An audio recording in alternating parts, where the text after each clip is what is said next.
بسم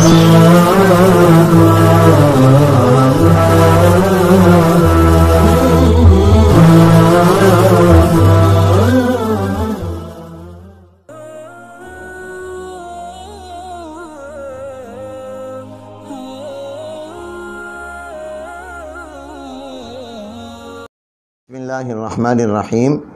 السلام علیکم ورحمۃ اللہ وبرکاتہ۔ دینی مدارس و جامعات کے محتممین اور منتظمین سے دو اہم گزارشیں کرنا چاہتا ہوں۔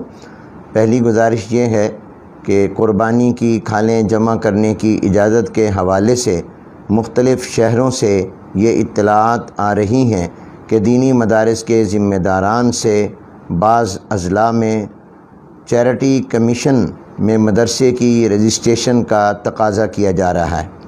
اس سلسلے میں یہ بات واضح طور پر یاد رکھیں کہ مدارس تعلیمی ادارے ہیں، کوئی خیراتی ادارے نہیں، اور وفاقی وزارت تعلیم حکومت پاکستان کے ساتھ 29 اگست 2019 کو اتحاد تنظیمات مدارس پاکستان کا جو معاہدہ ہوا ہے، اس کی روح سے مدارس و جامعات کی رجسٹریشن وفاقی وزارت تعلیم کے تحت ہوگی، جس کی تفصیلات اور طریقہ کار کو طے کیا جا رہا ہے۔ اس لیے مدارس کی رجسٹریشن چیریٹی ایکٹ کے تحت چیریٹی کمیشن میں نہیں ہوگی۔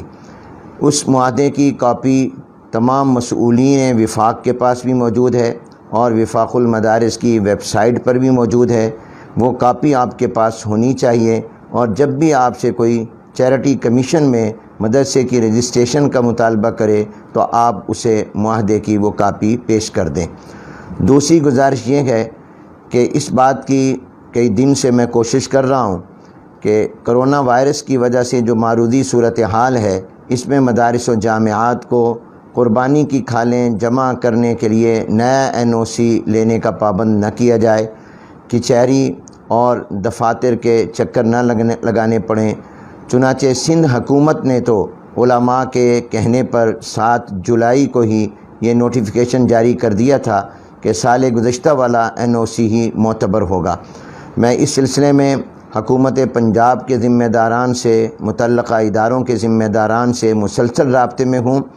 آپ مدارس کے محتممین اور منتظمین انتظار فرمائیں، انشاءاللہ بہت جلد یہ مسئلہ حل ہو جائے گا، اور انہوں نے یقین دہانی کرائی ہے کہ پنجاب میں بھی یہ نوٹیفیکیشن جاری کر دیا جائے گا کہ گزشتہ سال والا NOC ہی معتبر ہوگا، نئے NOC کی ضرورت قربانی کی کھالیں جمع کرنے کے لیے نہیں ہوگی۔ اس لیے میں آپ سے درخواست کرتا ہوں آپ پریشان نہ ہوں، اور آپ اس مقصد کے لیے کچہری کے اور سرکاری دفاتر کے چکر نہ لگائیں۔